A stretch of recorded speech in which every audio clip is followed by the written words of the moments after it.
الشيطان الرجيم بسم الله الرحمن الرحيم كل نفس ذائقة الموت وإنما توفون أجوركم يوم القيامة فمن زحزح عن النار وأدخل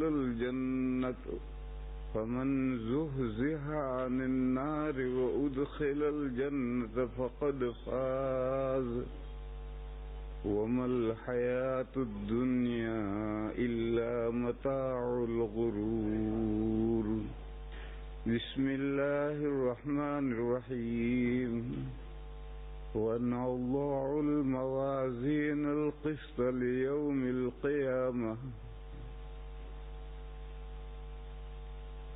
فلا تظلم نفس شيئا وإن كان مثقال حبة من خردل أتينا بها وكفى بنا حاسبين صدق اللہ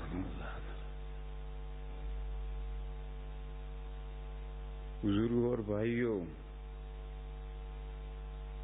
آیت پاک کا پہلا ٹکڑا کل عرض کیا تھا،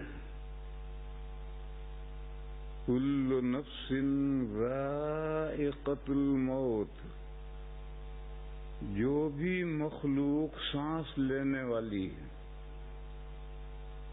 ہمارے اندر جو روح ہے جس کو نفس کہتے ہیں، وہ نفس اس لیے کہتے ہیں کہ وہ سانس لیتا ہے ہم، تو دنیا میں جتنی مخلوق سانس لینے والی ہو، چاہے سمندر میں مچھلی ہو، سمندر میں مچھلی بھی سانس لیتی ہے، ماں کے پیٹ میں بچہ بھی سانس لیتا ہے،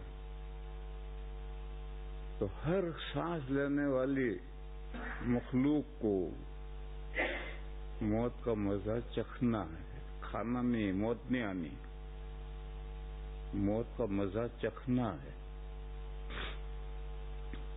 کل میں نے یہ قاعدہ بتلایا تھا کہ انسان جب تک وجود میں نہیں آیا تھا، نتھنگ سے تھنگ نہیں بنا تھا، وہاں تک تو کائنات میں انسان کا چرچا ہی نہیں تھا۔ هل أتى على الإنسان حين من الدهر لم يكن شيئا مذكورا، لیکن جب انسان کا پتلا بن گیا تو فرشتوں میں چرچا ہونے لگا کہ یہ کیا ہے، اللہ پاک یہ کیا بنا رہے ہیں۔ اگرچہ اللہ تعالیٰ نے پہلے سے فرشتوں کو یہ بتلا دیا تھا کہ انی جاعل فی الارض خلیفہ، میں زمین میں اپنا ڈپیوٹی بنانے والا ہوں۔ انسان کو اللہ نے زمین میں اپنا ڈپیوٹی بنایا ہے، یا دوسری بات بھی استعمال کرو، زمین میں اللہ نے انسان کو مینیجر بنایا ہے۔ یہ کارخانہ ہے بہت بڑا،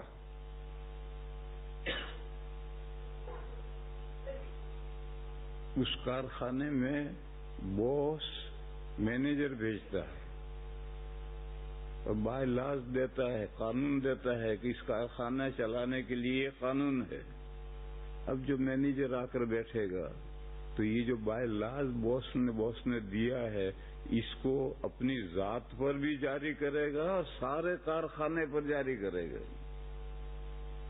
نہیں کرے گا تو باس اس کے کان کھینچے گا، ملازموں سے نہیں پوچھے، کان اس کے کھینچے گا۔ تو یہ بات دستور اساس آئین دیا تھا، تو نے اس آئین کے مطابق کیوں نہیں چلایا؟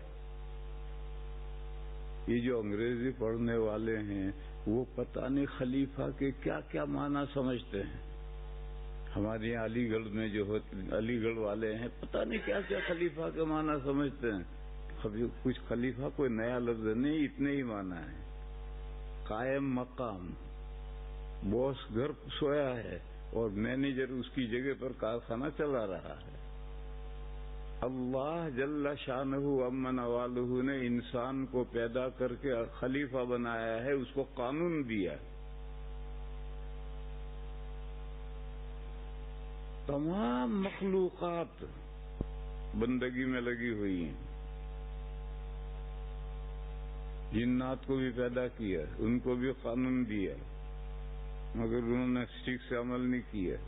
تو اللہ تعالی نے فرشتوں کو پہلے سے بتا دیا کہ میں زمین میں یہ جنات جو ہیں انہوں نے تو نیابت کا حق ادا نہیں کیا، میں اب زمین میں اپنا ڈپیوٹی، اپنا مینیجر، اپنا بنانا چاہتا ہوں. اس کو دستور اساسی دوں گا، وہ اپنی ذات پر بھی نافذ کرے گا، دوسروں پر بھی نافذ کرے گا. بس خلیفہ کا اتنا ہی مطلب.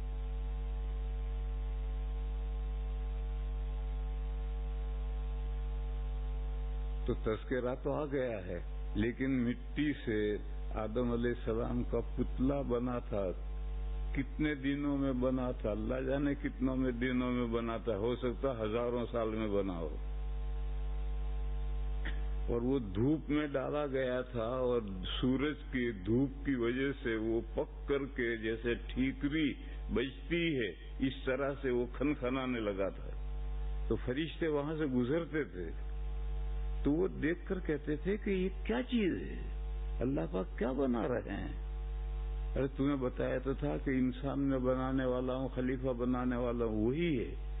مگر اکارڈنگ دونوں باتوں کو فرشتے اکارڈنگ نہیں کر سکے کہ وہ اللہ نے جو بتایا تھا کہ میں زمین میں خلیفہ بنانا چاہتا ہوں، وہ خلیفہ یہ ہے، یہ جو پڑا ہے یہ خلیفہ کھڑا ہو کر بنے گا. یہ دونوں میں اکارڈنگ نہیں کر سکے.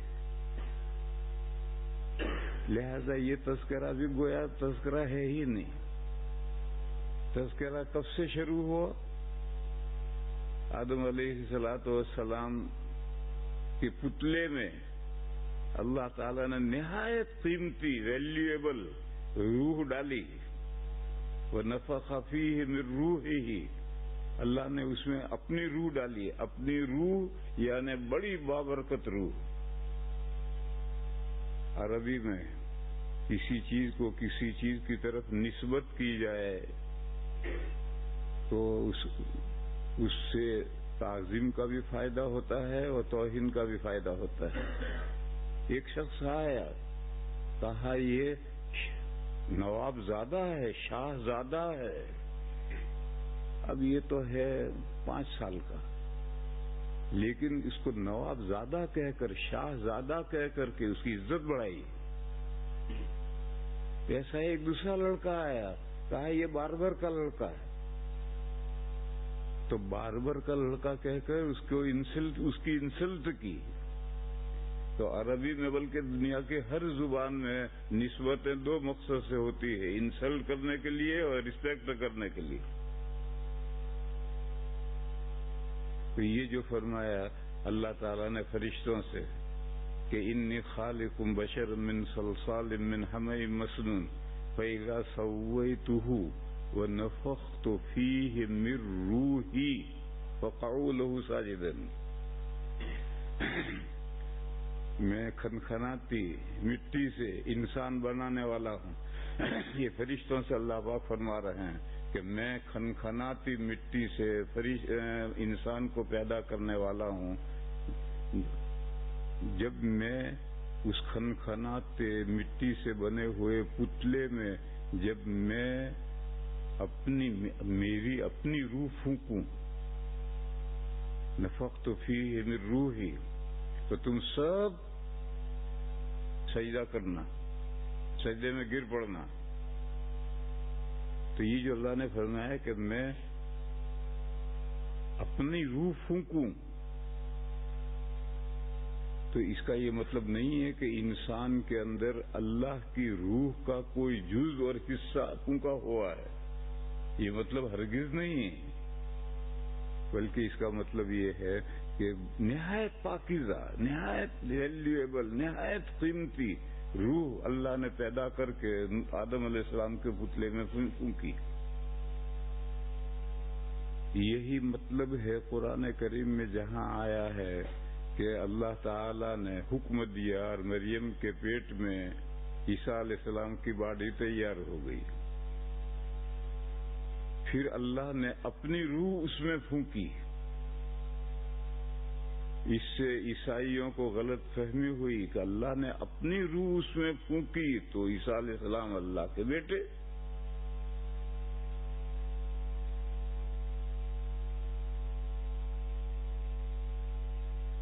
کئی 3 معاملے عیسیٰ علیہ السلام کے ساتھ اللہ تعالیٰ کے ایسے پیش آئے ہیں کہ جس سے یہ عیسائی گمراہی کا شکار ہو گئے. پہلا معاملہ تو یہ آیا ہے کہ اللہ تعالی کے قول کلمہ، اللہ تعالیٰ کے کلم، عیسیٰ علیہ السلام اللہ کا کلمہ ہے، یعنی اللہ کے حکم سے عیسیٰ علیہ السلام کے بدن حضرت مریم کے پیٹ میں بنا. عیسائیوں کو یہاں سے غلط فہمی ہو گئی کہ وہ باپ کے بغیر اللہ کے کلمے سے بنا، تو انہوں نے کہا کہ عیسیٰ علیہ السلام اللہ کی صفت علم ہے جیسے ہم ہیں. یہ ایک بندہ ہے، یہ زید ہے، اس کے اندر یہ مفتی بھی ہے، یہ قاری بھی ہے، یہ انجینئر بھی ہے، یہ سب صفات ہیں. اسی طریقے سے انسان میں انسان الگ ہے اور علم الگ ہے. اگر علم اور انسان ایک ہوتے تو سارے انسان مولوی ہوتے. انسان الگ ہے، زید الگ ہے اور علم الگ ہے. تو انسان اللہ میں اللہ الگ ہیں اور ان میں جو علم ہے وہ ہر چیز جانتے ہیں. اللہ صفت علم ہے وہ الگ ہے. وہ صفت علم عیسیٰ علیہ السلام بن گئے. اللہ نے فرمایا کن ہو جا، یہ فرمانے سے وہ ہو گئے. تو وہ صفت علم اللہ کے اندر سے منتقل ہو کر کے عیسیٰ علیہ السلام میں آ گئی. پھر عیسیٰ علیہ السلام دنیا میں جب تک رہے کارنامے ایسے کرتے رہے کہ لوگ دنگ ہو جاتے تھے. مٹی کی چڑیا بنائی، بنا کر کے پھونک ماری تو اللہ کے حکم سے وہ چڑیا زندہ ہو کر اڑ کے چلی گئی. قبر پر کھڑے ہوئے، قبر والے سے کہا قم بإذن اللہ، اللہ کے حکم سے زندہ ہو کر نکلا. قبر پھٹی اور جو دفن کیا تھا وہ زندہ ہو کر نکل آیا.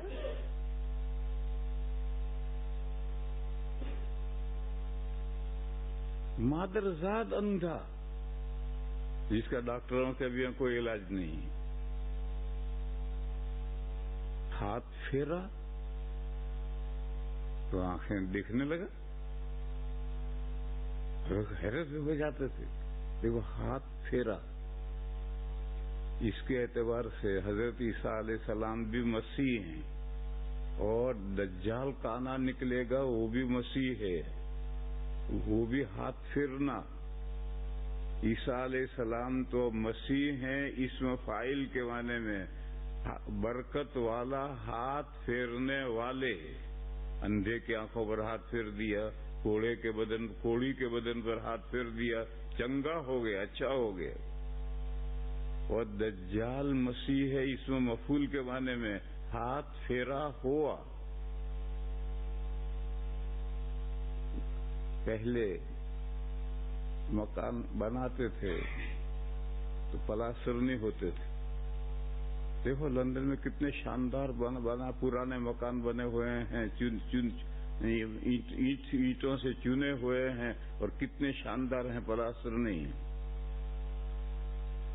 اب مکان اوندا سیدھا کھیڑ بکھیڑ بناتے ہیں، پھر پلاسٹر کر کے شاندار کرتے ہیں، پھر اس کے اوپر پینٹ کرتے ہیں. پینٹ کر کے جب تیار ہو جاتا ہے کمپلیٹ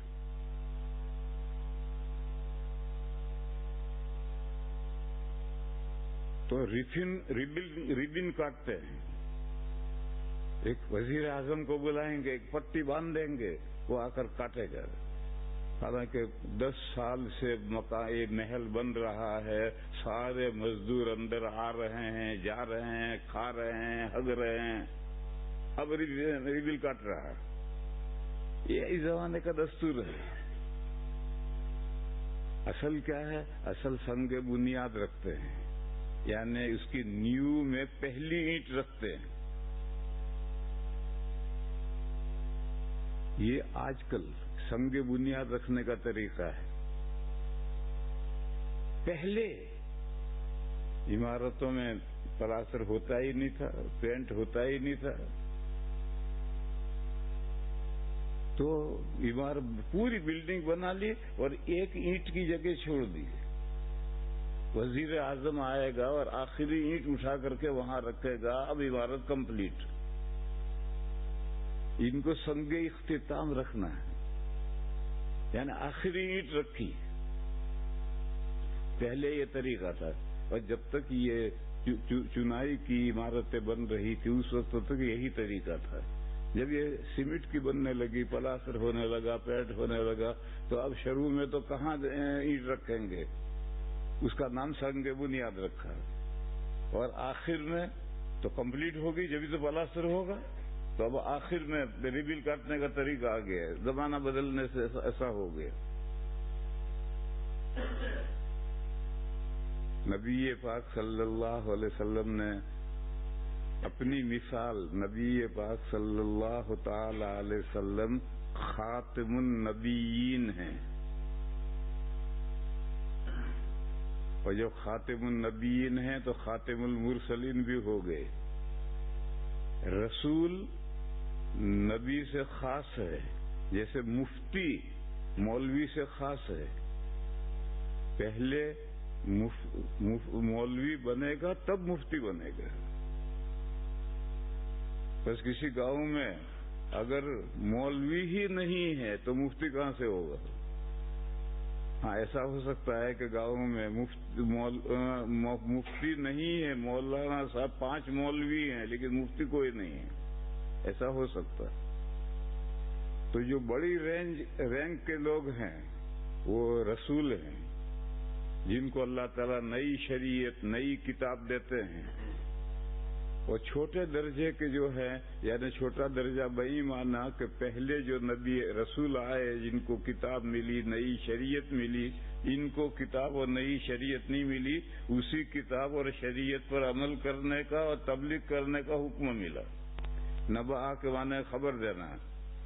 انہیں وہ خبر دیتے ہیں کہ موسیٰ علیہ السلام کی کتاب نئی احکام، خود بھی اس انبیاء بنی اسرائیل اس پر عمل کرتے تھے، لوگوں کی بھی رہنمائی کرتے تھے.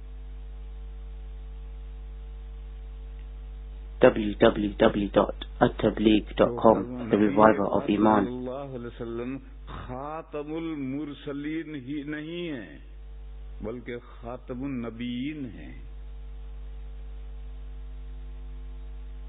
کیونکہ مولوی بنے بغیر مفتی نہیں بنتا، بس نبی بنے بغیر رسول نہیں بنے گا.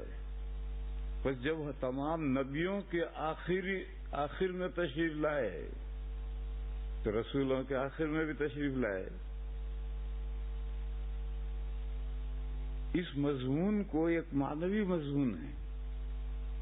معنوی یعنی دماغ سے، کھوپڑی سے سمجھنے کا مضمون ہے. اس کو آنکھوں سے دکھاؤ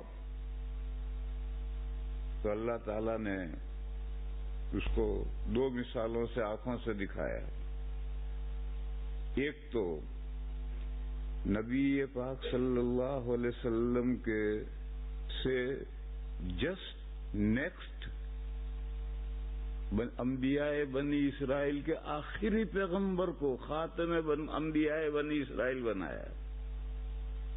تو دیکھو تمہارے سامنے یہ ہیں، 4000 بنی اسرائیل میں انبیاء تھے، ان کی آخری کڑی یہ آ گئے.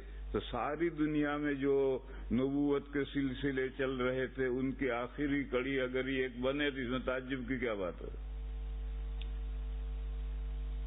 یوں حضور سے جو متصل پیغمبر تھے بنی اسرائیل میں، ان کو خاتم انبیاء بنی اسرائیل بنایا تاکہ لوگ نمونہ دیکھیں. اب اس کے بعد خاتم انبیاء مطلقاً ساری دنیا کے انبیاء کے سلسلوں کے آخر میں سب سلسلے حضور میں جمع کر دیے. ایک تو یہ نمونہ دکھایا. دوسرا نمونہ دکھایا کہ انسان وجود میں آتے ہیں مرد و زن سے، دو ملتے ہیں، اس سے ماں کے پیٹ میں باڈی بنتی. نبی یہ پاک صلی اللہ علیہ وسلم سے جو متصل پیغمبر تھے عیسیٰ علیہ السلام، وہ مرد و زن سے وجود میں نہیں آئے، صرف زن سے وجود میں آئے. تو آدم علیہ السلام کے بعد سے جو سلسلہ چلا آ رہا تھا، مرد و زن سے وجود میں چلے آ رہے تھے بچے، وہ اللہ نے دونوں کو ایک سلسلے میں سمیٹ دیا. تو روحانی سلسلوں کو جمع کرنا سمیٹنا تو آسان ہے، مادی سلسلے کو جمع کرنا عجیب ہے، حیرتناک ہے. وہ نما کر کے دکھایا. اور جب لوگوں کو تعجب ہوا تو اللہ نے مثال ماری، ان مثل عیسیٰ عند اللہ کمثل آدم خلقہ من تراب ثم قال له کن فیکون. لوگوں کو تعجب ہوا تو اللہ نے کہا تعجب کیا کرتے ہو، اس سے پیچھے جاؤ. حضرت آدم علیہ السلام تو بغیر مرد و زن کے پیدا کیے گئے ہیں. ان کے لیے کم سے کم زن تو ہے، وہ تو بغیر مرد و زن کے پیدا کیے گئے ہیں، تو وہ زیادہ تعجب کی بات ہے. مگر اللہ کی قدرت کے لیے کچھ مشکل نہیں. تو اللہ تعالی نے عیسیٰ علیہ السلام کے ذات میں تین باتیں، کلمہ کن سے پیدا ہوئے، صرف زن سے پیدا ہوئے، مرد نہیں تھا، اور ایسے ایسے کارنامے انجام دیے کہ انسان کے بس کے نہیں ہیں، بلکہ آخر میں تو خود اڑ کے چلے گئے. تو لوگوں نے کہا بھائی اگر عیسیٰ علیہ السلام اللہ کے بندے ہوتے تو مرتے، ساری دنیا مرتی ہے، وہ کیوں نہیں مرے، وہ کیوں اڑ گئے؟ معلوم ہے وہ اوپر سے آئے تھے اللہ کے بیٹے اور اڑ کر کے اللہ کے چلے گئے، اللہ کے اندر جا کر جمع ہو گئے. وہ کہتے 3 in 1، 1 in 3، یعنی وہ جو 1 ہے اس کے پارٹس 1 ہیں، وہ 3 پارٹس ہوئے تو خدا 3 ہوئے. پھر وہ 3 جو ہے مل کر ایک ہو گئے تو پھر خدا ایک ہے. یوں گول گپا کرتے ہیں وہ 3 in 1، 1 in 3. جیسے لڈو بنانے والا پہلے لڈو کے دانے بناتا ہے. کبھی مٹھائی کا کام کیا ہے؟ ایک بڑی کڑھائی ہوتی ہے، اس کڑھاؤ میں تیل ہوتا ہے گرم گرم، پھر اس کے اوپر ایک جھرنا ہوتا ہے، جسے سوراخ ہوتے ہیں چھوٹے چھوٹے، اس جھرنے کے اوپر مسالہ ڈالے گا، دبا ملے گا تو اس میں سے ان سوراخوں میں سے ذرا ذرا اندر گرے گا اور گر کے اندر پک جائیں گے. یہ لڈو کے دانے ہیں. پھر اس کو جب جھرنے سے نکال کے ڈال دے گا، جب ٹھنڈے ہو جائیں گے تو بہت سارے لے کر یوں دبا کر کے لڈو بنائے گا. یہ جو لڈو کے دانے ہیں یہ الگ الگ ہیں، مگر لڈو بننے کے بعد میں پھر ایک ہو جاتے ہیں.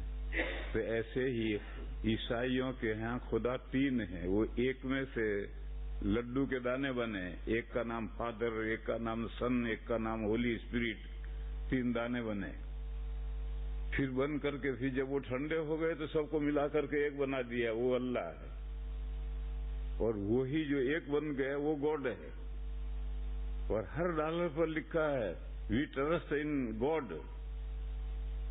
سن کو نہیں لکھا، ہولی اسپرٹ کو نہیں لکھا، گاڈ ہی کو لکھا ہے.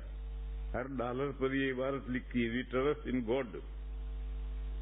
یہ گاڈ وہ 3 جو پارٹس ہیں، اقنیم ہیں، ان 3 اقانیم کا لڈو بنایا ہے. وہ لڈو گاڈ ہے اور وہ خدا ہے. لیکن وہ لڈو بننے سے پہلے لڈو کے دانے الگ الگ تھے. ایک کا نام فادر تھا، ایک کا نام ہولی اسپرٹ تھا، ایک کا نام سن تھا. وہ دونوں الگ الگ تھے. لہذا ایک خدا نہیں ہے، 3 خدا ہے. اور 3 خدا نہیں ہے، بعد میں ان کو ایک خدا بنا دیا. گول گپا ہے، ایسا نہ سمجھنے کا نہ سمجھانے کا. تو میں تو یہ کہہ رہا تھا کہ عیسیٰ علیہ السلام کے ساتھ جو اللہ تعالیٰ کے معاملات تھے، ان معاملات کی وجہ سے عیسائیوں کو دھوکہ ہوا. ایک تو کلمہ کن سے پیدا ہوئے، صرف ماں سے پیدا ہوئے، ایسے ایسے کارنامے انجام دیے جو انسان نہیں انجام دے سکتا، پھر دو زمین پر مرے نہیں، آسمان پر چلے گئے اٹھائے۔ اس سے وہ کہنے لگے کہ یہ بندے نہیں ہیں، اللہ کے بندے نہیں ہیں، بلکہ یہ اللہ کا پارٹس ہیں، اقنیم ہیں، حصہ ہیں۔ وہ کیسے پارٹس ہیں، کیسے اقنیم ہیں، وہ یہ عیسائی بھی نہیں سمجھا سکتے۔ میں نے سمجھا دیا کہ اس طرح سے وہ کہتے ہیں۔ ان کے پادری بھی نہیں سمجھا سکتے کہ تین ایک کیسے ہو گئے اور ایک میں سے تین کیسے نکلے۔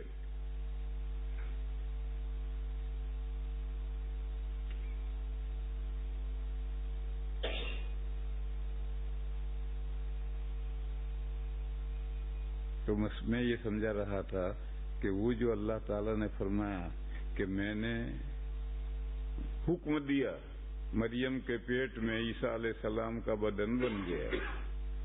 اللہ جو حکم دیتے ہیں تو آدم علیہ السلام کا پتلا ماں باپ کے بغیر بن کر تیار ہو گیا تھا، تو پتلا تیار ہو گیا۔ پھر میں نے اس پتلے میں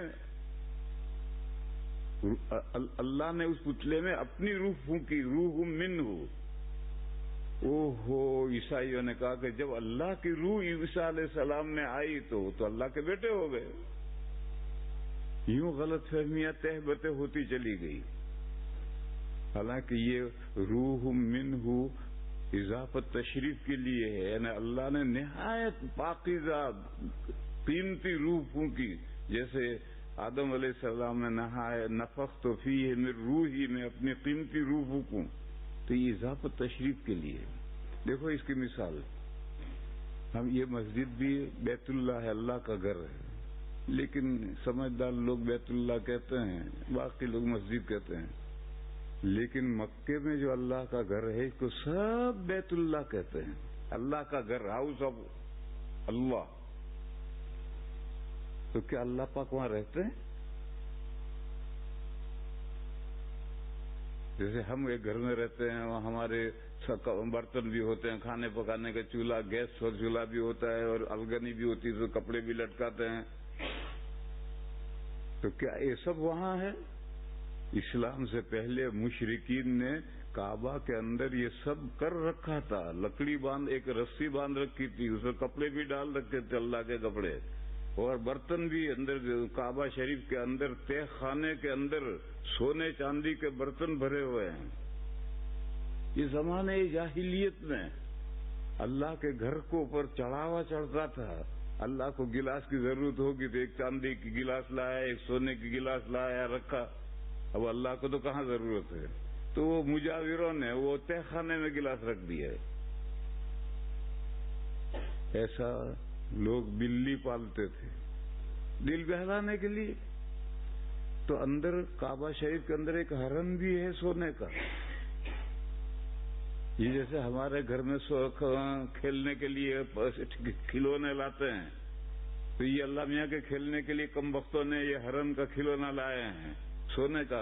کوئی اتنا بڑا ہرن نہیں ہوگا بھائی، اتنا ذرا سا ہرن ہے، سونے کا ہے، وہ بھی کعبہ شریف کے اندر رکھا ہوا۔ یہ زمانے جاہلیت سے۔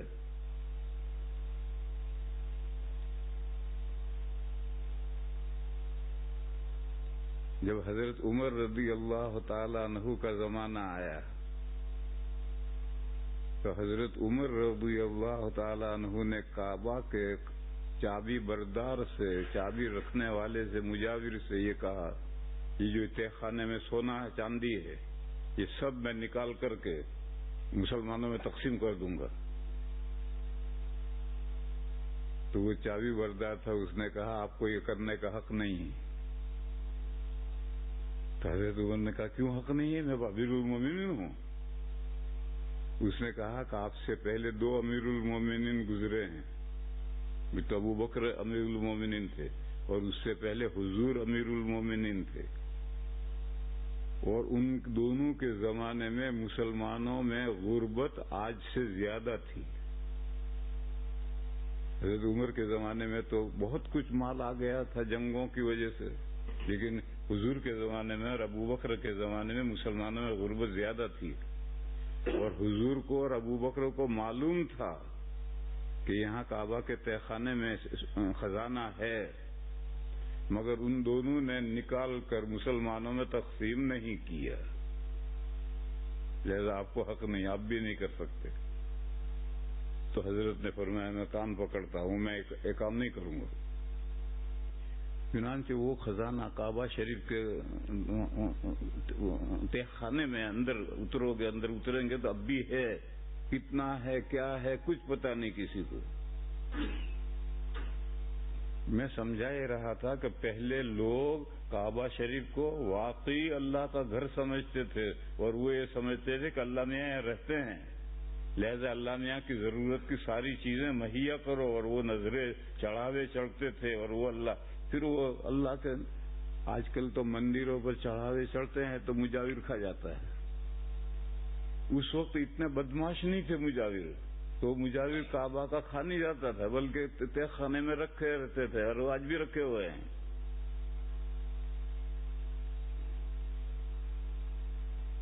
یہیں سے یہ مسئلہ آیا ہے کہ ایک مسجد کے پاس میں فنڈ ہے، اور اتنا بڑھ گیا ہے فنڈ، پیسے اتنے جمع ہو گئے ہیں کہ آگے بہت دنوں تک اس مسجد کو اس رقم کی ضرورت نہیں ہوگی۔ تو یہ پیسے زائد کیا کریں؟ مسئلہ ہے، یہ مفتی صاحبان جانتے ہیں کہ بہت دور تک نظر ڈالو، ہو سکتا ہے کہ ضرورت پڑے۔ جیسے ہمارے انڈیا میں قانون ہے کہ کوئی بھی جامعہ یونیورسٹی ہے تو 3 لاکھ بینک میں ریزرو رہنے ضروری ہیں۔ اچانک کوئی حادثہ پیش آیا، کوئی نالی خراب ہو گئی، کوئی کمرہ گر گیا، چھت گر گئی، اور پیسے نہیں تو کہاں سے بناؤ گے؟ تو بینک میں 3 لاکھ ریزرو ہیں، اس میں سے یہ بنے گا۔ اب تو 3 لاکھ کے کچھ بڑھا دیے ہوں گے، پتہ نہیں کتنے بڑھائے ہوں گے۔ تو اس طرح سے بہت دور تک دیکھو، اور اتنا فنڈ تو رکھو، 3 لاکھ تو بینک میں رہنے دو، اپنے پاس رہنے دو، باقی دوسرے مصرف خیر میں منتقل کرو۔ اس مسجد جیسی دنیا میں کوئی بھی مسجد پیسے کا حاجت مند ہے، منہ میں انگلی نہیں ڈالا کرتے، مجلس کے آداب کے خلاف ہے ناک میں انگلی ڈالنا اور منہ میں انگلی ڈالنا، مجلس کے آداب کے خلاف ہے۔ اس سے خود تو مزہ آتا ہے، ناک میں انگلی ڈالو تو منہ میں انگلی ڈالو، دانت میں کچھ نکالو تو مزہ آتا ہے، لیکن دوسرے دیکھنے والوں کو برا لگتا ہے۔ اس لیے آداب مجلس میں سے یہ ہے کہ مجلس میں اپنے منہ میں انگلی مت ڈالو، اپنے ناک میں انگلی مت ڈالو، اور اگر ضرورت ہی پڑ جائے تو چھپا کر کے تاکہ دوسرے کو برا نہ لگے۔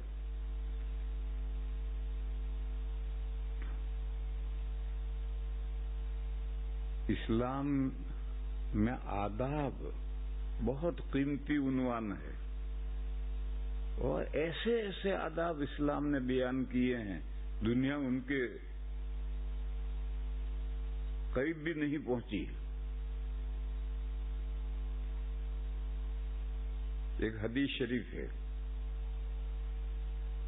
مشرکین نے، عرب کے مشرکین نے یا مدینہ کے مشرکین نے اسلامی تعلیمات پر اعتراض کیا حضرت سلمان فارسی کے سامنے کہ تمہارے نبی تمہیں بیوقوف سمجھتے ہیں، تمہیں ہر بات سکھلاتے ہیں، چھوٹی بڑی، جو انسان اپنی فطرت سے اور اپنی عقل سے سمجھ سکتا ہے وہ بھی سکھلاتے ہیں، حتیٰ یعلمکم الخراۃ، ہگنا کیسے ہے وہ بھی تمہیں سکھلاتے ہیں۔ تو یہ بھی کوئی سیکھنے کی بات ہے؟ ماں کے پیٹ سے بچہ پیدا ہو کر فوراً ہگنے لگتا ہے؟ لیکن تمہارے نبی ہگنے کے آداب بھی سکھلاتے ہیں۔ اس کا مطلب یہ ہے کہ تمہارے نبی تمہیں بالکل پاگل سمجھتے ہیں۔ حضرت سلمان فارسی رضی اللہ تعالیٰ عنہ نے اس اعتراض کو اعتراض کے طور پر نہیں لیا، سنجیدگی سے لیا،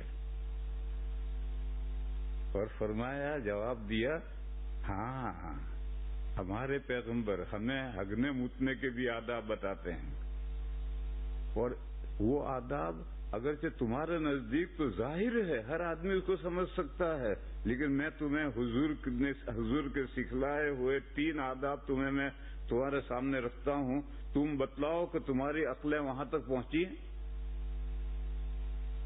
اور اگر تمہاری عقلیں وہاں تک نہیں پہنچی تو ہماری بھی کہاں سے پہنچیں گے؟ ہمارے نبی اگر وہ ادب بتلائیں تو اس میں کیا برائی ہے؟ فرمایا کہ جب تم بڑے استنجے کے لیے جاؤ تو 3 ڈھیلے لے کر جاؤ.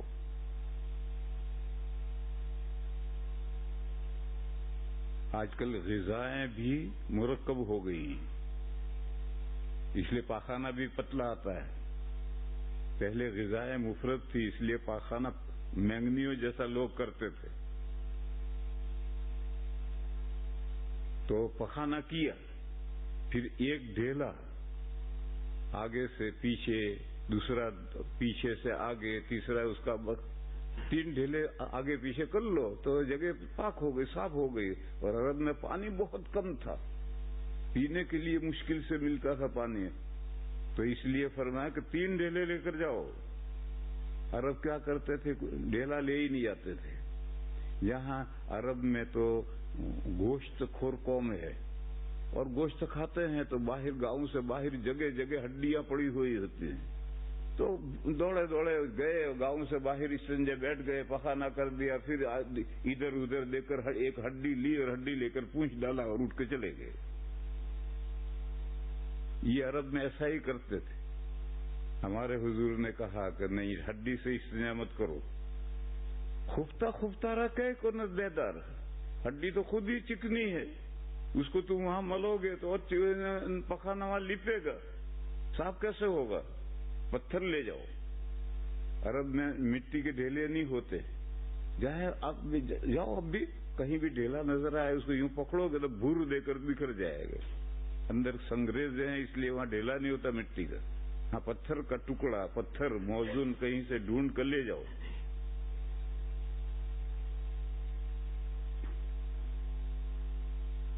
تاکہ جگہ پورا صاف ہو. آگے سے پیچھے سے آگے لائے، پھر آگے سے پیچھے لے گئے، پھر تیسرا ڈھیلا پیچھے سے آگے لائے تو کلین ہو گیا.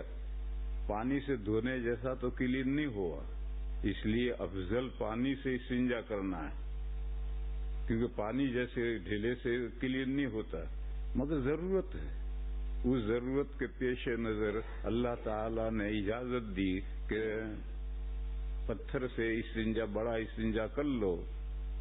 جب بڑا استنجا پتھر سے ہوتا ہے تو چھوٹا تو بدرجہ اولا ہوتا ہے، تو جگہ پاک ہو گئی اور نماز پڑھ سکتے ہو. جیسے پنسی ہوئی تھی، جبیرہ پٹی چپکا دی، اس کے نیچے خون نکلا، ہمیں تو نظر نہیں آیا، دیکھا نہیں، تو جبیرہ پہ مسا کر سکتے ہو. کیوں؟ مجبوری ہے. اگر ذرا سا خون نکلا اور پٹی اکھاڑو، دوسری پٹی پاک جگہ پاک کرو، دوسری پٹی لگاؤ، تو رات دن جبیرے لگاتے رہو گے. اس لیے اللہ تعالیٰ نے ضرورت کی جگہوں میں آسانی کی. تو یہ بھی ضرورت کی جگہ ہے. اگر ذرا بھی ناپاکی نہیں رہنی چاہیے تو کنواں لے کر کے جانا پڑے گا بڑا استنجا کرنے کے لیے. لوٹا لے کر نہیں، پورا کنواں لے کر جاؤ. اس لیے ملک جیسے عرب تھا، ہمارا راجستھان انڈیا کے اندر، کہتے تھے ہم بچپن میں سنتے تھے کہ راجستھان میں جب تک 12 میل کا اونٹ پر سفر نہ ہو جائے، بچہ پانی مانگے تو پانی نہیں دیتے تھے، تھپڑ دیتے تھے. ابھی تو پلایا ہے پھر بھی تک. اور کہتے ہیں کہ برتن بارش سے بارش دھلتے تھے. اس برسات میں برتن دھلے، پھر سال بھر نہیں دھلیں گے، کھا کر کے مٹی کر سے مانج کر کے صاف کر کے رکھ دو. بچے کے نیچے جو گندا کپڑا ہو جاتا تھا اسے دھونے کے لیے پانی نہیں تھا، اس کو پھینک دیتے تھے، دوسرا پرانا کپڑا رکھتے تھے. اتنا پانی جہاں اب نہیں رہا کم. اب تو راجستھان میں ٹیوب ویل جب سے لگ گئے پانی ہی پانی ہو گیا. اور ٹیوب ویل کب سے لگے؟ جب سے بجلی کا وجود ہوا. اب بجلی کے ذریعے سے، مشینوں کے ذریعے سے زمین کا سینہ چیر کر کے 2000-3000 فٹ تک نیچے جا کر پانی نکال لاتا ہے. اس لیے پہلے کھاڑیوں میں پانی تھا، مٹی کے کنووں میں پانی تھا. اب کنووں میں پانی نہیں ہے، اب پانی نیچے اترتے چلا جا رہا ہے، کیونکہ ٹیوب ویل میں سے مشینیں کھینچ کر نکال لیتی ہیں تو پانی نیچے جاتا ہے.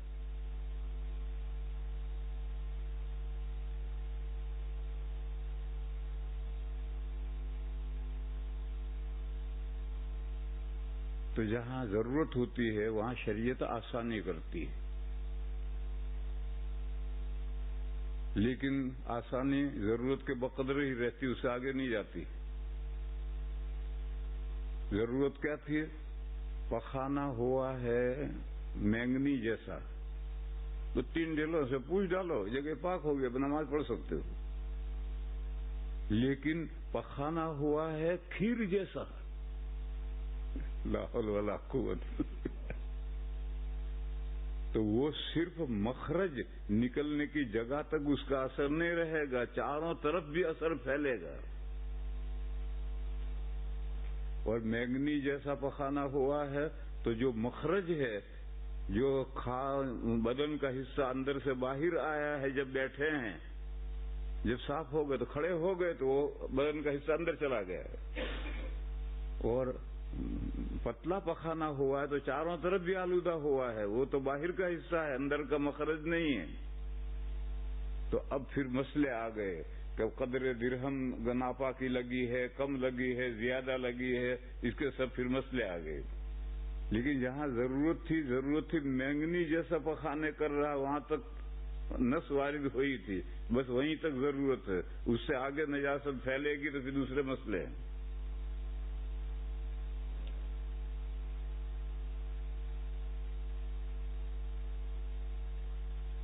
تو اس میں آسانی رکھی تھی، شریعت نے اجازت رکھی تھی. اب راجستھان میں بھی جتنا چاہو پانی لے لو، عرب میں بھی جتنا چاہو پانی لے لو، بلکہ مکہ، مدینہ، مینا، طائف، عرفات گلو گلزار بنا رکھا، اور روزانہ ان کو پانی دیا جاتا ہے. ٹنکیاں بھر بھر کر کے آتی ہیں، رات پانی پلاتی ہیں. اور تمام درخت میونسپلٹی میں ریکارڈ ہے، بولا درخت نمبر اتنا، درخت نمبر اتنا، درخت نمبر اتنا، سب ریکارڈ ہے. اگر کسی نے ایکسیڈنٹ کیا اور راستے گاڑی درخت سے ٹکرا گئی اور درخت سے ٹوٹ گیا تو پولیس سب سے پہلے تو اس درخت کا جرمانہ لے گی. اور دفتر میں کہ جب سے یہ بویا گیا ہے اب تک اس پر کتنا خرچہ آیا، پہلے سے خرچہ داخل کرو، پھر اس کے بعد میں پھر جو جرمانہ کرنا ہے وہ کرے گا. ایکسیڈنٹ کیا ہے، جان کو مارا ہے، دوسرے کی گاڑی کو مارا ہے، یہ سب بعد میں. پہلے تو ٹری یہ درخت کا جرمانہ داخل کرو. اور میونسپلٹی میں ریکارڈ ہے جب سے بویا ہے آج تک کتنا خرچ آیا ہے اس پر. تو مکہ مدینہ میں بھی بے حساب پانی ہو گیا، روز ان درختوں کو پلایا جاتا ہے، گلو گلزار بنا دیے. لیکن پہلے یہ پانی نہیں تھا تو ضرورت تھی، اور ضرورت کہاں تھی؟ پخانا کرے مینگنی جیسا، اس صورت میں ضرورت تھی. کیونکہ پتلا پخانا تو کوئی بیماری کرے گا، پتلا پخانا تو کوئی بیمار کرے گا، تندرست آدمی پتلا پخانا نہیں کرے گا. کیوں؟ پتلا پخانا کرتا ہے زیادہ کھانے والا، کم کھانے والا پتلا پخانا نہیں کرتا، زیادہ کھانے والا کرتا ہے. اور زیادہ کھانے والا تندرست کہاں ہوتا ہے؟ وہ تو بیمار ہی ہوتا ہے. جو بھی پتلا پخانا کرتا ہے وہ بیمار ہے، اور پتلا پخانا کرے گا تو بیمار ہے. ایسا تو کوئی بیمار ہوتا ہے. تو وہاں تو ضرورت نہیں تھی. لیکن 99% تو مینگنی جیسا پخانا کرتے تھے، ان کے لیے ضرورت تھی. تو استنجا بالاحجار ان کے لیے مشروع کیا کہ صرف پتھر سے اگر استنجا بڑا کر لیا جائے تو نماز پڑھنا جائز ہے. اور منع کیا لیڈ سے. دیکھو عرب گھوڑے گدھے پالتے تھے، اونٹ بھی پالتے تھے، وہ جگہ جگہ ہکتے تھے، وہ سوکھ کر کے انڈے جیسے لیڈ سوکھی ہوئی وہ بھی گاؤں سے باہر جگہ جگہ پڑی ہوتی تھی. ہڈی بھی پڑی ہوتی تھی، لید بھی پڑی ہوئی سوکھی ہوتی تھی. تو یہ مشرکین بیت الخلا جاتے تھے خالی ہاتھ. اب تو ہمارے ہندو ایک لٹیا لے کر کے ہلاتے ہلاتے جاتے ہیں، اس میں سے وہاں پہنچتے پہنچتے آدھا پانی گر جاتا ہے. اب وہ لٹیا میں سے وہ بڑا استنجا کرنے کے بعد میں بائیں ہاتھ میں لٹیا لیں گے، دائیں ہاتھ میں ڈال کر کے چھپ چھپ کریں گے.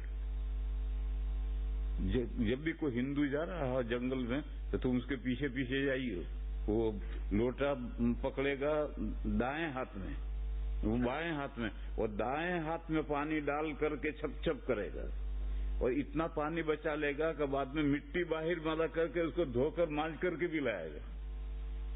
تو 2 مرتبہ چھپ چھپ کرتا ہے. تو وہ تو ناپاکی کو اور گندی کر کے پھیلاتا ہے.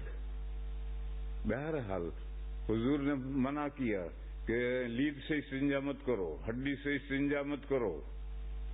پتھر لے کر جاؤ اور 3 پتھر لے کر جاؤ، 3 سے کم مت کر لے کر جاؤ تاکہ پورے محل کی صفائی ہو جائے، ورنہ 1 پتھر بھی کافی ہے.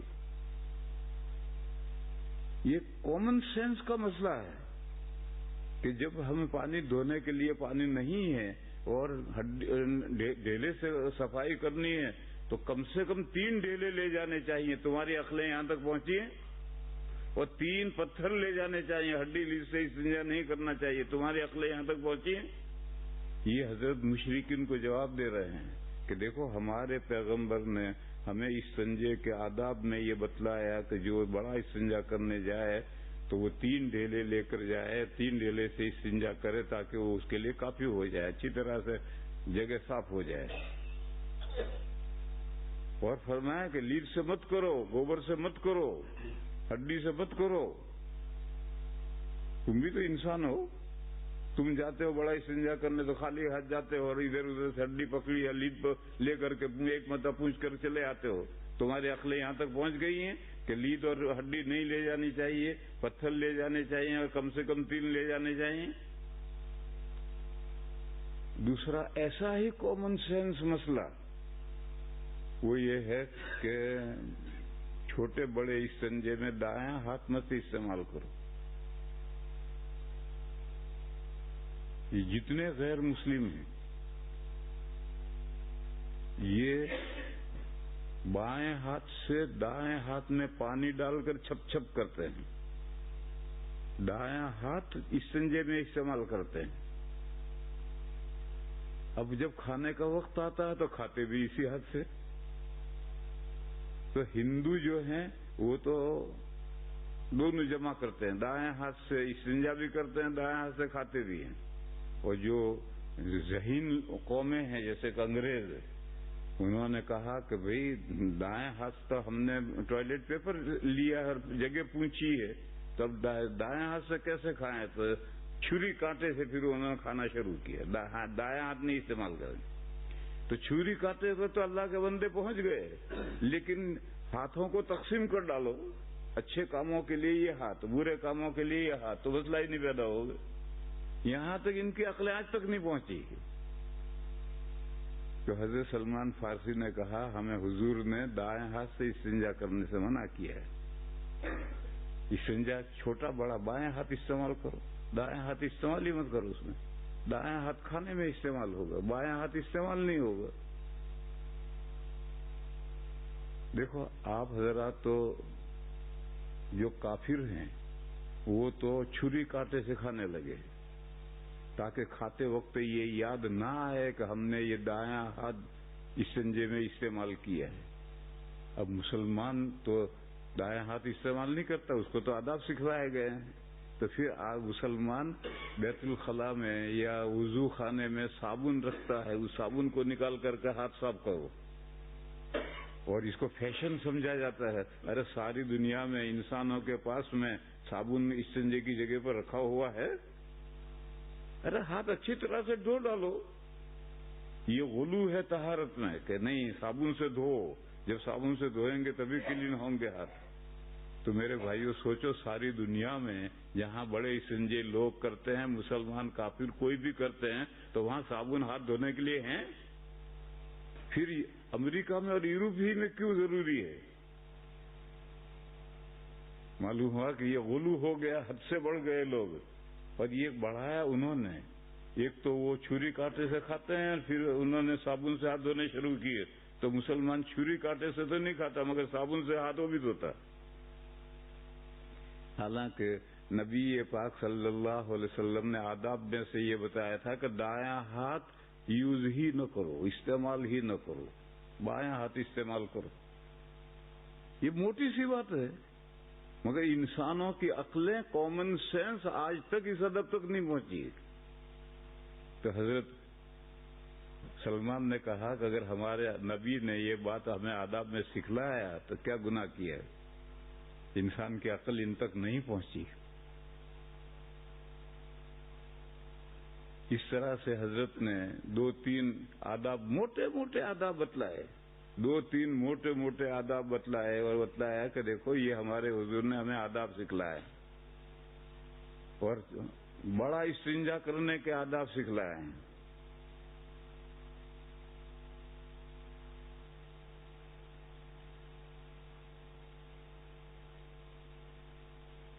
تو میں یہ کہہ رہا تھا کہ اسلامی آداب میں اتنی خوبیاں ہیں کہ دنیا کے دیگر قوموں کے سے کرو تو موٹی موٹی باتیں جو کامن سینس کی ہیں دوسری قومیں نہیں جانتی، جو قرآن و حدیث نے اور حضور نے سکھلائے ہیں اسلامی آداب۔ حضرت تھانوی قدس سرہ کی ایک کتاب ہے آداب المعاشرت، اردو میں، بہت قیمتی کتاب ہے، وہ کہیں سے ملے اسے پڑھو، لوگ اس کی کچھ اہمیت ہی نہیں سمجھتے کہ بھئی آداب معاشرت، رہن سہن کے آداب تو ہم طریقے تو ہم جانتے ہیں، معاشرت مانے رہن سہن، رہن سہن کے آداب یعنی اچھے طریقے، وہ تو ہم جانتے ہیں، کامن سینس کے مسائل ہیں۔ ارے کامن سینس کے مسائل نہیں ہیں، وہ اس نبی کی تعلیم کے بغیر اس کو نہیں سمجھ سکتا انسان۔ تو اس لیے آداب المعاشرت حضرت تھانوی کی جو کتاب ہے کہیں سے ملے تو اسے پڑھو، اور چھوٹی چھوٹی باتیں بڑی قیمتی باتیں ہوتی ہیں۔ تو خیر میں کہہ یہ رہا تھا کہ یہ مسئلہ بیان کرتے ہیں مفتیان کرام کہ اگر کسی مسجد کے پاس فنڈ جمع ہو جائے اور دور تک دیکھ لو کبھی ضرورت پڑے گی نہیں پڑے گی، اگر ممکن ہو تو 3 لاکھ روپیہ بینک میں ریزرو رکھو، باقی جو زائد رقم ہے وہ کیا کرو گے؟ پہلے تو سونا چاندی کے روپے ہوتے تھے، سونا چاندی کے روپے رکھے رہیں گے تو ویلیو بڑھے گا۔ اب تو کاغذ کے نوٹ ہیں، کاغذ کے نوٹ رکھے رہو گے تو کیا ہوگا؟ ویلیو گھٹے گا۔ پہلے سونے چاندی کے ہوتے تھے، اور سونے چاندی رکھے رہو 1000 سال، اس کا ویلیو بڑھے گا۔ اسی وجہ سے آج کل جو لوگ پیسہ سیو کرنا چاہتے ہیں تو نوٹیں نہیں رکھتے، سونے کے بسکٹ لا کر رکھتے ہیں، وہ جب چاہے اس کا بھاؤ آئے گا۔ اور نوٹیں اگر ہو گئی تو دن بدن نوٹوں کی قیمت تو گھٹے گی، دیمک کھا جائے گی تو کچھ بھی نہیں رہے گا۔ لہذا دور تک نظر رکھو، اتنا پیسہ تو مسجد کا بچا لو، پھر جو زائد پیسہ ہے جو بہت دور تک بھی پیش نہیں آنا، ضرورت پیش نہیں آنی، تو اس کو سیملر مصرف میں منتقل کر دو۔ ایسی ہی دنیا کی کسی مسجد میں مفتی صاحب سے فتوا لو اور وہ جواز کا فتوا دیں تو پھر کمیٹی فیصلہ کرے، اور کمیٹی کے فیصلے سے وہ رقم دوسری مسجد میں منتقل کر دی جائے گی۔ تو اس ضابطے کے مطابق حضرت عمر رضی اللہ تعالیٰ عنہ نے سوچا کہ یہ کعبہ کے اندر جو خزانہ بھرا پڑا ہے پتہ نہیں کب کا ہے، اور آگے کوئی کعبہ کو کیا ضرورت ہے، 4 دیواریں ہیں، اور پہلے تو کعبہ کی چھت بھی نہیں تھی، یہ تو چھت تو سب سے پہلے عبداللہ ابن زبیر نے ڈالی ہے، ورنہ یہ دیوار اور یہ دیوار اور یہ اس میں دروازہ اور اس میں ایک ادھر دروازہ، بس کعبہ تیار ہو گیا، اوپر دیوار چھت نہیں تھی۔ اور اسی وجہ سے جب برسات آتی تھی تو دیواروں پر پانی گرتا تھا، اور وہ جس گارے سے پتھر چنے گئے تھے وہ گارا بھیگ کر پھول جاتا تھا، تو کئی چند سالوں کے بعد میں پھر کعبہ کی تعمیر کرنی پڑتی تھی. پھر حضرت عبداللہ ابن زبیر نے اس کے اوپر چھت ڈالی. تو اب چھت ڈالنے سے اور پھر دیواروں کی پتھروں کی چنائی چونے سے ہو گئی، تو اب پانی گرنے سے پھولنے کا مسئلہ بھی ختم ہو گیا. تو حضرت عبداللہ ابن زبیر کا چنا ہوا 1400 سال سے کعبہ اب بھی کھڑا ہے.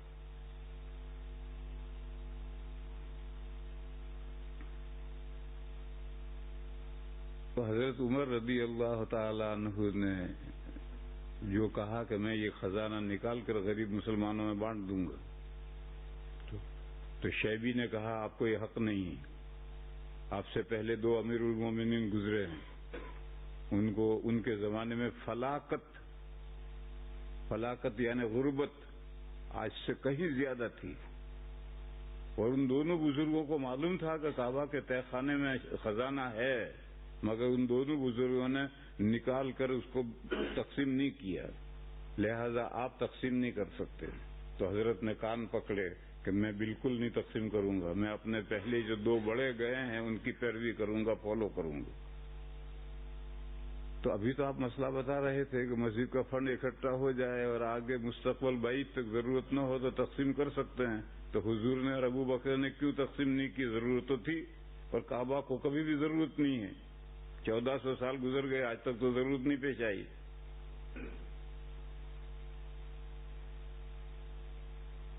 تو اس کو کہتے ہیں کچھ احکام خاص ہوتے ہیں، عام نہیں ہوتے.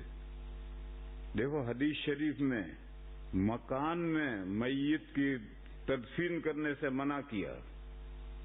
اپنے گھروں کو قبریں مت بناؤ، قبریں گورے غریبا میں بناؤ. اب دیوبندیوں کے اندر بھی مسجدوں میں اور مدرسوں میں قبریں بننے لگی.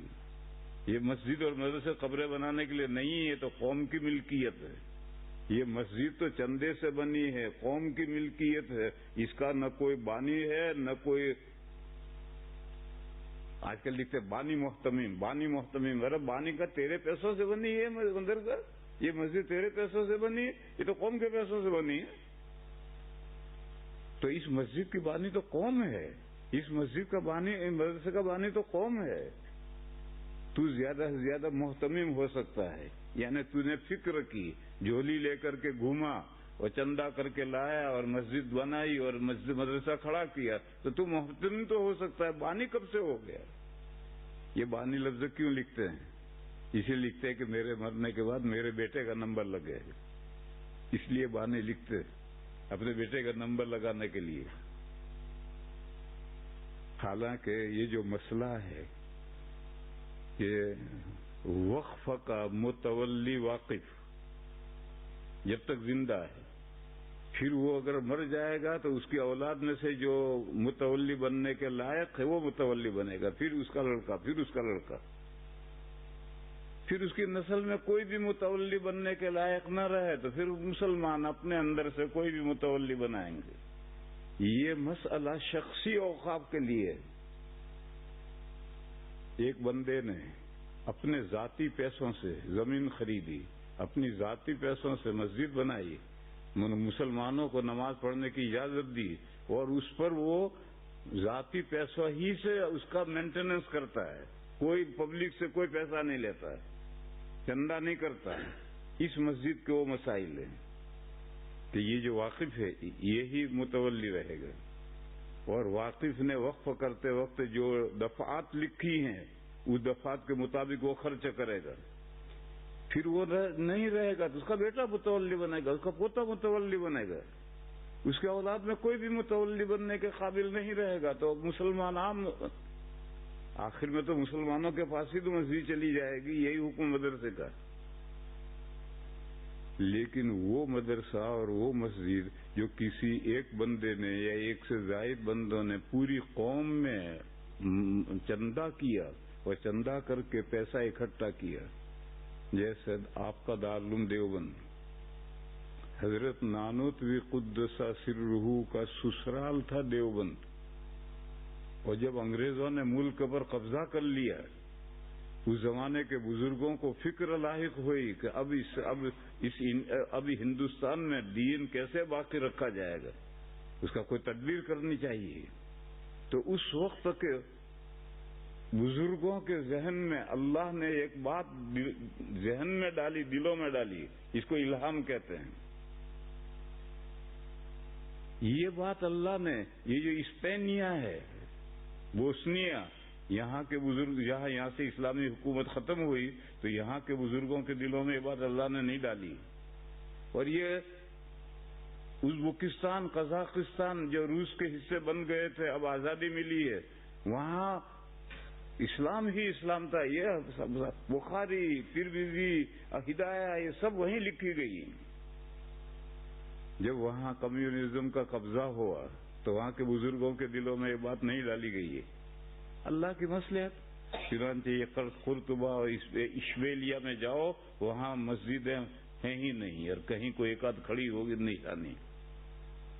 یہ ازبکستان، قزاقستان میں جاؤ، میں وہاں جا کر آیا ہوں، مسجدوں کا نام و نشان نہیں۔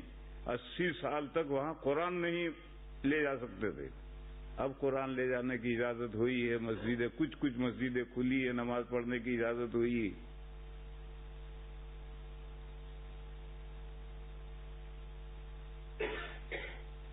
لیکن ہندوستان کے اس زمانے کے بزرگ، چاہے وہ بزرگ مکہ میں رہتے ہوں، وہ انڈیا میں ہندوستان میں رہتے ہوں یا ہندوستان سے باہر رہتے ہوں، اس زمانے میں انگریزوں کی گرفت سے بچنے کے لیے ہجرت کر کے مکہ چلے جاتے تھے۔ ہمارے جو بڑے بزرگ ہیں، حضرت نانوتوی، حضرت تھانوی، حضرت مولانا یعقوب صاحب، ان سب کے جو پیر ہیں، حضرت حاجی امداد اللہ صاحب، وہ حکومت کے وارن سے بچنے کے لیے جنگ شاملی کے بعد میں ہجرت کر کے مکہ چلے گئے تھے۔ تو چاہے وہ ہندوستان کے بزرگ ہندوستان میں ہوں یا باہر ہوں، اللہ نے ان کے دل میں ڈالا۔ کیا دل میں ڈالا؟ پہلے مدرسے حکومتیں چلاتی تھی، مسجدیں حکومتیں چلاتی تھی۔ حکومت کہاں سے پیسہ لاتی تھی؟ فنڈنگ کرتی تھی، پبلک پر طرح طرح کے ٹیکس لگاتی تھی اور اس سے فنڈ جمع کر کے سب کام کرتی تھی۔ سڑکیں بھی بناتی تھی، پل بھی بناتے تھے، مسجدیں بھی بناتی تھی، مندر بھی بناتی تھی، سب کام کرتے۔ تو اللہ نے مسلمانوں کے دلوں میں یہ بات ڈالی کہ جب یہ حکومت فنڈنگ کر سکتی ہے تو پبلک فنڈنگ کیوں نہیں کر سکتی؟ اوہو، مسئلہ کھل گیا کہ یہ بڑے بڑے کام، لاکھوں کروڑوں کے کام یہ چندے سے بھی ہو سکتے ہیں۔ اس سے پہلے چندے کے مدرسے مسجد بننے کا کوئی دستور رواج ہی نہیں تھا۔ اب لوگوں کے دلوں میں اللہ نے یہ بات ڈالی کہ چندے سے بھی مدرسے بن سکتے ہیں، مسجدیں بن سکتی ہیں، لہذا چندہ کرو پبلک سے، روپیہ 4 آنے کروڑوں روپے ہو گئے، اور فنڈ اکٹھا کر کے مدرسہ بھی بناؤ، تعلیم بھی جاری کرو۔ حکومت کے اسکول نہیں ہے تو چھوڑو حکومت کے اسکول کو، اب اپنے اسکول مدرسے قائم کرو اور دین کو سکھلاؤ، اور مسجدیں بھی قائم کرو، ان مسجدوں میں نماز پڑھو۔ یوں چندے کے مدرسے شروع ہوئے۔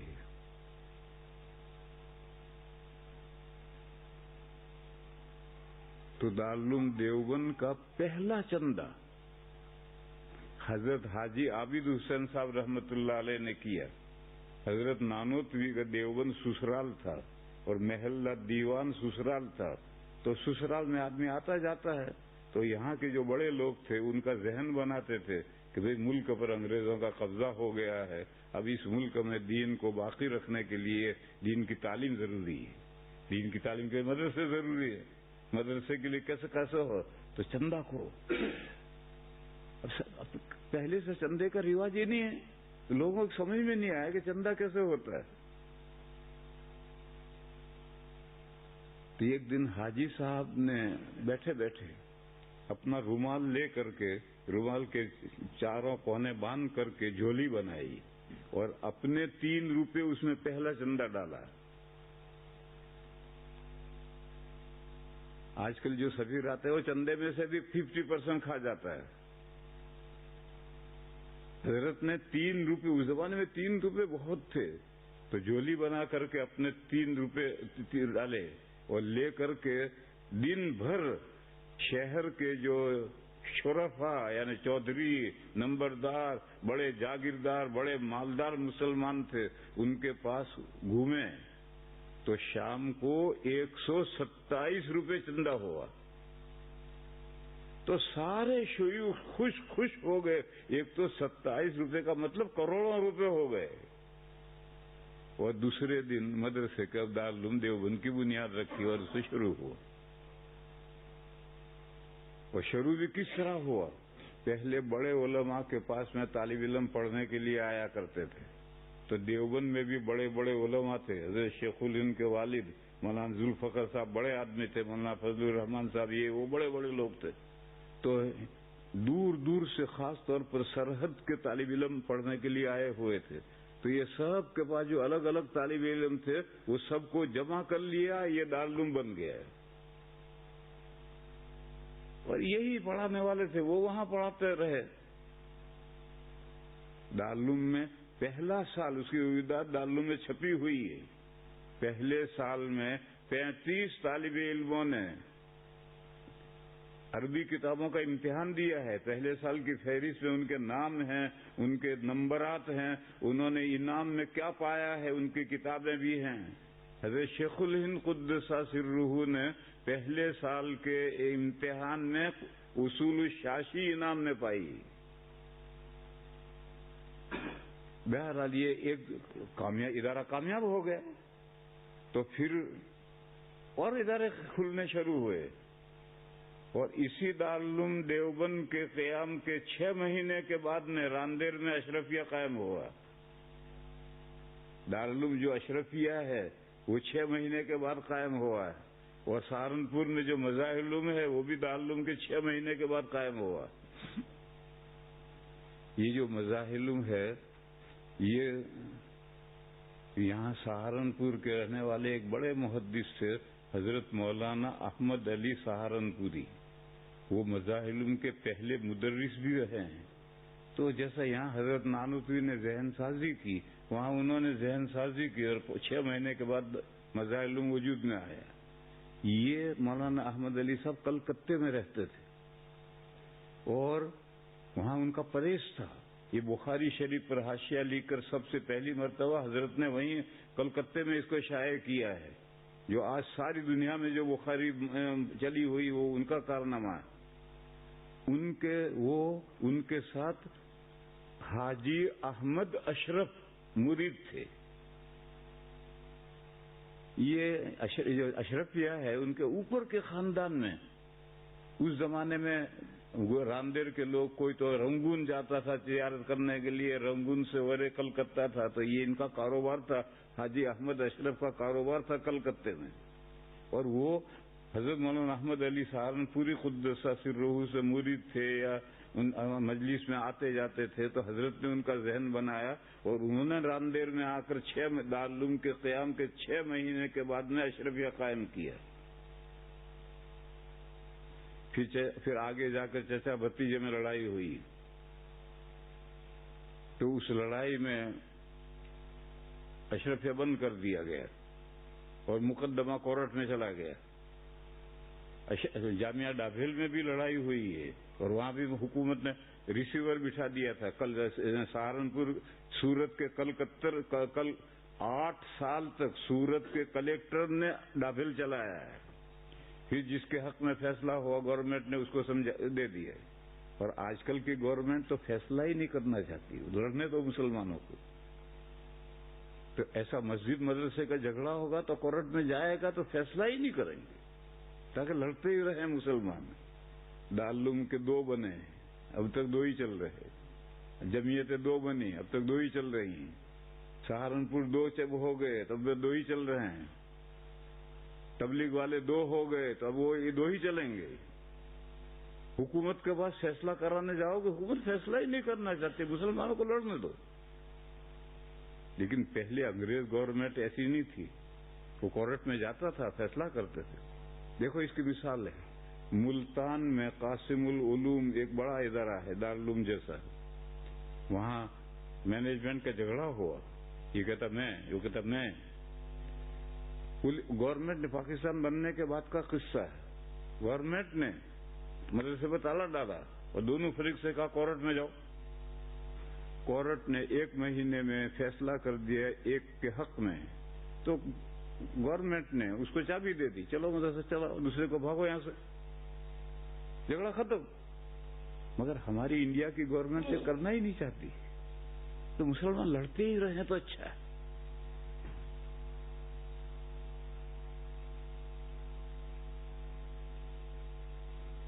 تو جب لوگوں کی سمجھ میں آ گیا کہ چندہ تو اتنا بابرکت ہے, تو لوگوں نے پھر مدرسے شروع کر دیے. اور دارالعلوم دیوبند کا پہلا چندہ 127 روپے ہوا, اور اس سے دارالعلوم دیوبند دوسرے دن شروع ہوا. ایسے مدرسے کا بانی کوئی نہیں ہوتا ہے, اس کا بانی قوم ہوتی ہے. یہ جس نے 127 روپے دیے ہیں وہ ہیں اس ادارے کے بانی. محتمم, ہاں پہلا محتمم تو ہو سکتا ہے, حاجی صاحب نے پہلا چندہ کیا ہے تو حاجی صاحب پہلے محتمم, لیکن بانی حاجی صاحب اور حاجی صاحب کے بعد حاجی صاحب کی اولاد محتمم, ایسا حق نہیں. ایسا تو مدرسہ نظامیہ بغداد میں تھا, ایک وزیر تھا, اس نے مدرسہ قائم کیا, سارا خرچہ وہی کرتا تھا, اور جب تک وہ رہا خرچہ کرتا رہا, اس کے بعد میں پھر وہ ختم ہو گیا, اب تو نہیں ہے. تو بانی محتمم کون ہوتا ہے؟ تیرے آدمی کا اپنا زمین, اپنا پیسہ, اپنی عمارت, اپنا مسجد, اپنا مدرسہ, اپنا اسٹاف, طلبہ آؤ, اساتذہ کو تنخواہ بھی وہ دے گا اور وہ پڑھ کر جاؤ. اس کا یہ بانی ہے اور یہ محتمم ہے, اور یہ مرے گا تو اس کا لڑکا محتمم بنے گا. اور یہ جو پبلک فنڈز پیسے سے جو چندے سے ہوتا ہے, اس کا بانی تو پبلک ہے. دیکھو میرے بھائیوں, دارالعلوم دیوبند میں جو جھگڑا ہوا اور دارالعلوم دیوبند 2 بنے, تو اس کی بنیاد یہ تھی کہ دارالعلوم دیوبند وقف ہے, یعنی اللہ کی ملکیت ہے, کسی کی ملکیت نہیں ہے. لیکن یہ سوسائٹی وقف ہے یا وہ دوسرا وقف کون سا ہے؟ شخصی وقف ہے. سوسائٹی وقف ہے یا شخصی وقف ہے؟ حضرت محتمم صاحب حکیم الاسلام قدس سرہ, انہوں نے سوسائٹی ایکٹ سے دارالعلوم کو رجسٹر کرایا تھا, اور سالوں تک سوسائٹی ایکٹ میں وہ رجسٹر رہا. پھر مسئلہ آیا ان کے لڑکے مولانا سالم صاحب کے نائب محتمم بننے کا, تو اب تو سوسائٹی ایکٹ میں تو بیٹے کو حق نہیں ہے, تو انہوں نے وقف بورڈ میں سوسائٹی ایکٹ میں سے ہٹا کر کے وہاں کروایا. اب 2 دارالعلوم بن گئے, ایک دارالعلوم سوسائٹی یعنی قومی, اور ایک دارالعلوم وقف یعنی شخصی ذاتی. یہ جو شخصی اور ذاتی ہے, اچھا بھائی وہیں سے ڈور ہلا دینے کی جب بات آئی تو سنو. یہ جو شخصی اور ذاتی وقف ہے, اس کا محتمم بانی ہوگا, پھر اس کی اولاد ہوگی. اولاد میں کوئی قابل نہ رہے تو پھر عام پبلک کے ہاتھ میں چلا جائے. یہ جو مسجد بنائی ہے ایک آدمی نے, زمین بھی اس کی, مکان بھی اس کا, نماز پڑھنے کی اجازت دے دی, امام پر مختلف خرچہ بھی وہی سب کچھ کر رہا ہے, تو وہی متولی. پھر اس کا اولاد, اس کی اولاد, پھر اگر اولاد میں کوئی متولی نہ رہے تو پھر وہ مسلمانوں کے پاس چلی گئی. اب مسلمانوں کا کوئی بھی نیک بندہ اس کا متولی بنے گا. یہ مسئلے ہیں. جیسے ایک آدمی نے ایک بڑا مکان اولاد پر وقف کیا, پھر اولاد آہستہ آہستہ سب مر گئی. کیسے مر گئی؟ ایک بادشاہ نے خواب دیکھا تھا کہ اس کے سارے دانت گر گئے, تو نجومیوں کو بلایا کہ بھئی میں نے ایک خواب دیکھا ہے, اس کا مطلب بیان کرو. تو انہوں نے کہا آپ کے خواب کا مطلب کہ آپ کی ساری اولاد آپ کے سامنے مر جائے گی. اس نے کہا ہاں میری اولاد مر جائے گی, تیری ایسی تیسی ابھی میں دکھاتا ہوں. جیل میں بھیج دیا, اور ایک دوسرے نجومی کو بلایا کہ میں نے یہ خواب دیکھا. تو اس نے کہا حضور آپ ساری اولاد سے زیادہ جیئیں گے. تو بڑا انعام دے کر بھیجا کہ بڑی شاندار تعریف ہوئی. دیکھو ماموں کو ماموں جان کہو تو چون نہیں ملے, اور باپ کا سالہ کہو تو سپڑ پڑے گا. ماموں باپ کا سالہ ہی تو ہے, تو میٹھے بول میں جادو ہے. مگر ہمارے فاروق بھائی سر صاحب میٹھا بولنے ہی نہیں دیتے. آخر دعوانا ان الحمدللہ. سبحان اللہ.